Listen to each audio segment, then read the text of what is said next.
Masih lagi bersama dengan kami dalam Malaysia hari ini. Kepada anda semua, hari ini kita harapkan yang terbaik dan sambil-sambil tu mengikuti juga perkembangan terkini di Malaysia kan, apa yang berlaku di Parlimen terutama sekali beberapa perkara yang ingin dibangkitkan, ingin dibahaskan mengikut pada sektor dan juga perkara-perkara penting, hujah-hujah penting, antaranya aktiviti pembalakan dan juga beberapa keadaan pendidikan anak-anak kita yang telah lama cuti sekolah, musim PKP dan sebagainya. Apakah mungkin ada inisiatif tertentu yang ingin dilaksanakan? Jadi isu-isu lain juga? Betul, antaranya daripada sudut hal pembangunan wanita, keluarga dan masyarakat, juga ada berkaitan dengan komunikasi dan multimedia. Jadi itu antara aturan mesyuarat berkaitan di Dewan Rakyat. Jadi kepada mereka yang berminat untuk mengikut, jadi kita bawakan seketika bagaimana suasana ketika ini di Dewan Rakyat. Jom kita saksikan. Tunggu bantuan khas, tunggu musim. Ada merupakan dua bantuan yang dibuat oleh kementerian dalam bentuk one-off. Bantuan subsidi baja bayu umpamanya dilaksanakan selama 2 tahun daripada 1 Januari 2020 hingga 31 Disember 2021 yang melibatkan peruntukan sebanyak hampir 116 juta ringgit. 116,000 juta ringgit. Sementara bantuan subsidi tunggu musim itu, bantuan khas tunggu musim, satu bentuk bantuan one-off yang melibatkan bantuan sebanyak RM200 untuk jangka waktu 3 bulan. Seperti yang saya katakan, kedua-dua ini adalah bantuan bentuk one-off yang dilaksanakan bagi tujuan-tujuan tertentu. Kita melihat mengambil maklum tentang cadangan untuk mewujudkan sebeli bentuk bantuan ini, walau bagaimanapun sebenarnya bantuan serupa ini akan tertaluk kepada peruntukan dana kerajaan yang dipegang oleh Kementerian Kewangan. Terima kasih.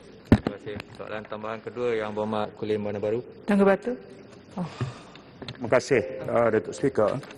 Yang Berhormat Menteri, bercakap tentang industri padi dan mendengar jawapan Yang Berhormat Menteri, tidak syak lagi, industri ini antara yang menerima subsidi yang paling lumayan. Alhamdulillah.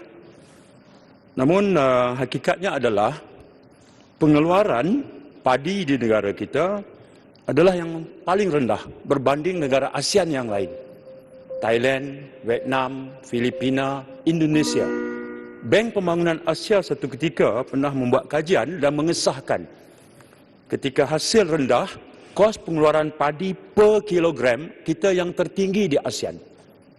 Jadi, ketika 1 juta keperluan beras di negara kita, kita masih bergantung pada import sebesar 30%. Ketika Yang Berhormat Menteri tadi berkongsi kepada Dewan tentang banyaknya subsidi dihasilkan, saya mohon penjelasan Yang Berhormat Menteri, apakah lagi ikhtiar untuk meningkatkan hasil penanaman padi? Kerana jika ini berhasil, dua perkara dipenuhi. Pertama, menampung keperluan padi negara, beras, dan yang kedua, meningkatkan taraf kehidupan penanam padi yang sekarang berada di lantai bawah kemiskinan. Terima kasih. Terima kasih. Silakan Yang Berhormat Menteri. Terima kasih Yang Berhormat. Seperti yang saya katakan tadi, industri padi beras merupakan satu industri yang highly subsidized di Malaysia. Contohnya, subsidi yang dibagi oleh kerajaan untuk satu hektar berjumlah sebanyak RM4,217.23. Inilah kos yang diberi oleh kerajaan untuk 1 hektar tanah sawah di negara kita.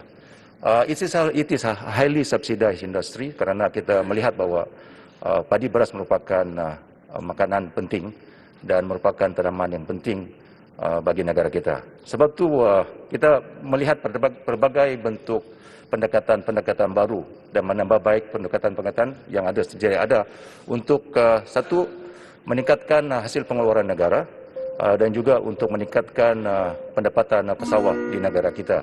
Seperti yang saya katakan tadi, pendekatan sawah berskala besar, SBB, merupakan satu pendekatan baru yang dibuat oleh Kementerian Kerajaan untuk melibatkan penglibatan pihak industri bersama dengan pesawah bagi meningkatkan pengeluaran. Baik, itu dia ada sedikit pertanyaan dan juga jawapan yang sedang diberikan oleh Menteri Pertanian dan Industri Makanan Datuk Seri Dr. Ronald Kiandi, dan persoalan daripada Datuk Seri Saifuddin Nasution tadi berkaitan dengan industri padi yang sekarang ini pastinya akan mendapat perhatian ramailah daripada kita.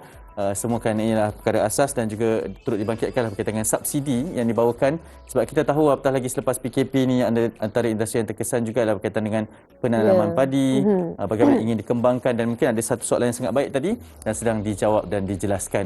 Dua persoalan kan, bagaimana nak menampung beras ataupun industri padi di negara kita, dan juga penanam padi jugalah. Itu antara yang dibahaskan dan juga jawapan yang diberikan oleh menteri kita.